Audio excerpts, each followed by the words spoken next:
চারটা প্রস্তাব দেওয়া হয়েছিল। এই চারটার মধ্যে প্রথমটা ছিল, 1 নম্বর ছিল যে এই তিনও প্রতিষ্ঠান তথা জামিয়াতুল আবরার, জামিয়া আজিজিয়া এবং রহমানিয়া তিনোটা এখন থেকে একই কর্তৃপক্ষের অধীনে অর্থাৎ পরিচালিত হবে। আমাদের মুফতি সাহেব মঈনপুরী হুজুর বললেন যে তিনোটা যদি একই সাথে চলতে পারত তো তাহলে তো আর সেই এত কাহিনীই হইতো না। কিভাবে সম্ভব? তোরা করো মাঠের রাজনীতি, যে বিষয় নিয়ে দ্বন্দ্ব সেটাতে তো আছোছি তোরা, আর আমরা এই সমস্ত রাজনীতি, ছাত্রদেরকে রাজনীতিতে ব্যবহার করা, এইসব বিষয়কে আমরা ক্ষতিকর মনে করি। এখন কেউ রাজনীতি প্রিয় আর কেউ এই প্রচলিত রাজনীতির সাথে সম্পৃক্ত না, এটাকে ক্ষতিকর মনে করে। তাহলে এই দুই মেজাজ নিয়ে একসাথে এই প্রতিষ্ঠানগুলো কি করে চলবে? গেল এটা।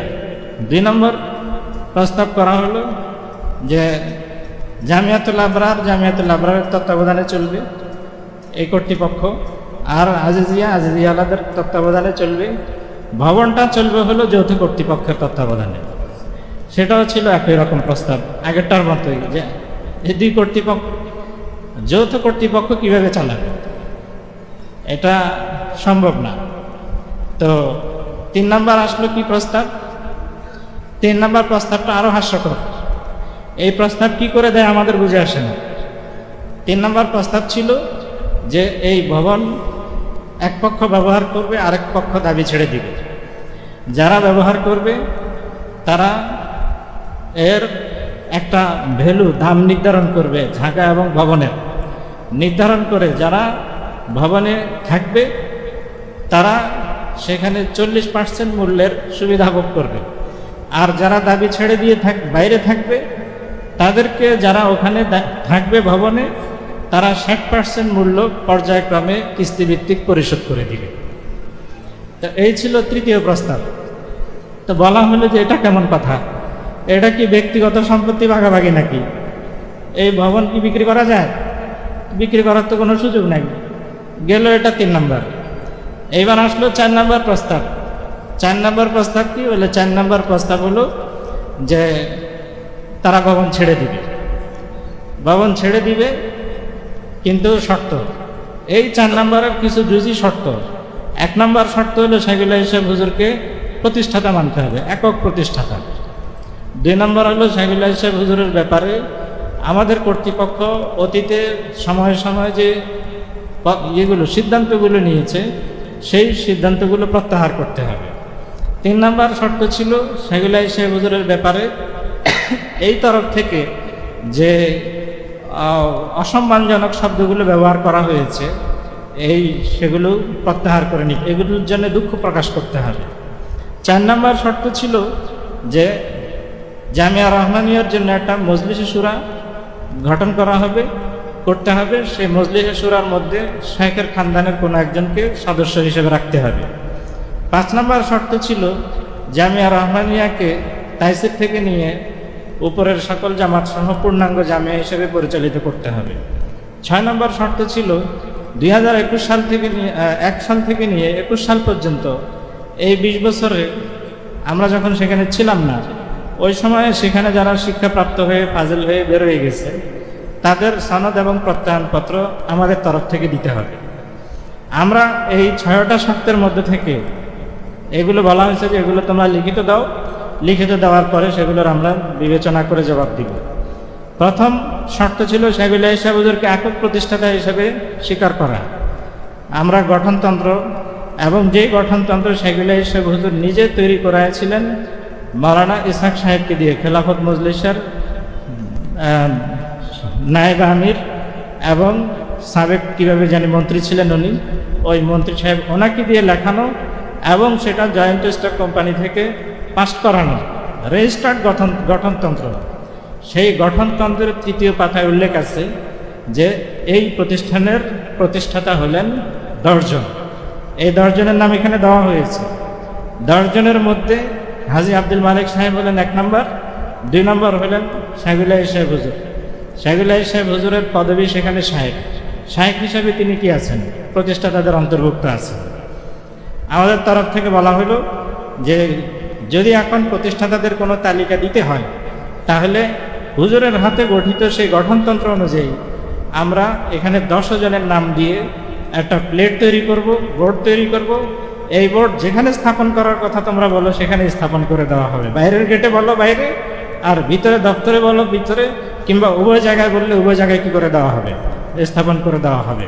কিন্তু এককভাবে সেগুলা হিসেবে হুজুরকে প্রতিষ্ঠাতা হিসেবে লেখার কিংবা দেখানোর সুযোগ নাই, আইনগতভাবে নেই, এবং সেই গঠনতন্ত্র হুজুরের হাতে তৈরি করা। 2 নম্বর ছিল যে হুজুরের ব্যাপারে যে সকল সিদ্ধান্ত নেওয়া হয়েছে সময় সময়ে কমিটি কর্তৃক, এগুলোকে প্রত্যাহার করা। আমাদের তরফ থেকে জবাব দেওয়া হয়েছে যে এগুলো তো যারা সিদ্ধান্ত নিয়েছেন তারাও আজ দুনিয়াতে নাই, এবং যার ব্যাপারে সিদ্ধান্ত নেওয়া হয়েছে তিনিও আজ দুনিয়াতে নেই। আর 2 নম্বর হলো এগুলো কিভাবে প্রত্যাহার করবে, এর বাস্তবতাটা কি এবং এটার ফলাফলটা কি, এটা আমাদের বুঝে আসে না। তোমাদের কি বুঝে আসে কিভাবে প্রত্যাহার করবে? আমরা বললাম যে এগুলো সিদ্ধান্তগুলো প্রত্যাহার করতে হলে তো যেসব প্রেক্ষিতে সিদ্ধান্ত নেওয়া হয়েছে সেগুলোও কি করতে হবে, প্রত্যাহার করতে হবে। তো সেই প্রেক্ষাপট প্রত্যাহার করা যখন সম্ভব না, তাহলে সেই প্রেক্ষিতে নেওয়া সিদ্ধান্ত কি প্রত্যাহার করা সম্ভব? সম্ভব না, অসম্ভব কথা। 3 নম্বর ছিল হুজুরের ব্যাপারে অসম্মানজনক কথা বলা হয়েছে। তখন আমরা বললাম যে হুজুরের ব্যাপারে অসম্মানজনক কথা বলা হয়েছে। 1 নম্বর তো হলো যে হুজুরের ব্যাপারে অসম্মানজনক কথা আমাদের দায়িত্বশীল মুরব্বীদের তরফ থেকে কখনো বলা হয় নাই, অবাস্তব কথা কোনোদিন বলা হয় নাই। এটা চ্যালেঞ্জ, তোমরা মনে রাখবা। যারা এই অসম্মানজনক কথা কিংবা হুজুরদের পক্ষ থেকে বেয়াদবি করার কথা বলে, তাদের কাছ থেকে লিখিত নিবা যে হুজুরদের কি অপরাধটা কি, কোথায় অসম্মানজনক কথা বলছে এবং কোথায় অমূলক কথা বলছে, সেগুলো লিখে দেন। আমরা জামিয়া রহমানিয়ার মুরব্বীদের কাছ থেকে সেগুলো লিখিত জবাব না আপনাদেরকে দিব। দায়িত্ব নিতে পারবা? যে আপত্তি করবে তাদের কাছ থেকে নিবে, এটা বলে লিখিত দেন। এমনকি মাওলানা মাহফুজ সাহেব এবং মামুনুল হক সাহেব, ওনাদের কাছ থেকেও যদি লিখিত আনতে পারো আমরা আরো খুশি হব। তার মানে হলো সারা দেশের দায়িত্বশীল ওলামায়ে কেরামদের কাছে আমাদের পক্ষ থেকে কারণ দর্শানোর জন্য আমরা প্রস্তুত। আমাদেরকে শোকজ করা হোক, আমাদেরকে শোকজ করা হোক, আমরা সেই শোকজের জবাব দেওয়ার জন্য কি আছি, প্রস্তুত আছি। এখন রয়ে গেল, আমরা বললাম যে শুধু আমাদের মুরব্বীদের তরফ থেকে বা আমাদের তরফ থেকে অসম্মানজনক শব্দ ব্যবহার করা হয়েছে, তো আমাদের মুরব্বীদের ব্যাপারেও তো কি করা হয়েছে, অসম্মানজনক শব্দ ব্যবহার করা হয়েছে। একটু আগে যে তোমরা মামলার আরজি পড়লা, সেই আরজিতে কি সম্মানজনক শব্দ ব্যবহার করা হয়েছে মঈনপুর হুজুরের ব্যাপারে, মুফতি সাহেব হুজুরের ব্যাপারে। এই যে আরেকজন সদস্য আছেন কারি মুজাফফর সাহেব, এনারা 7-8টা ককটেল ফাটাইছে, ভয়ভীতি প্রদর্শন করার জন্য এই মাদ্রাসার গেটে গেছে। ওগুলো মিথ্যা কথা না? তো এইসব অসম্মানজনক শব্দ, তো এগুলো তো প্রত্যাহার করতে হবে।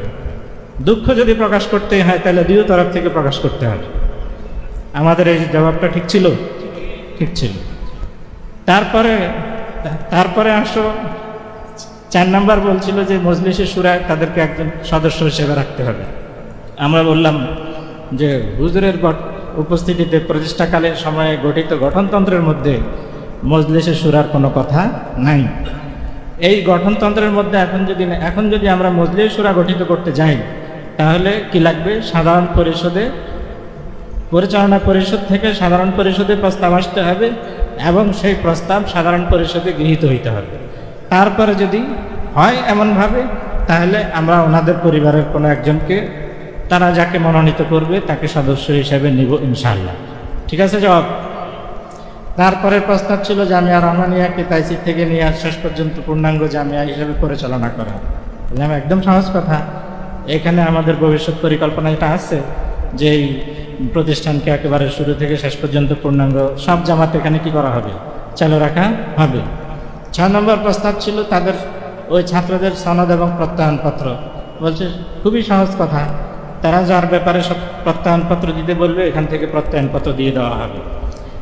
এই যে তাদের প্রস্তাবগুলোর আমরা জবাব দিলাম, সেই জবাবে কোথাও কি অযৌক্তিকতা আছে?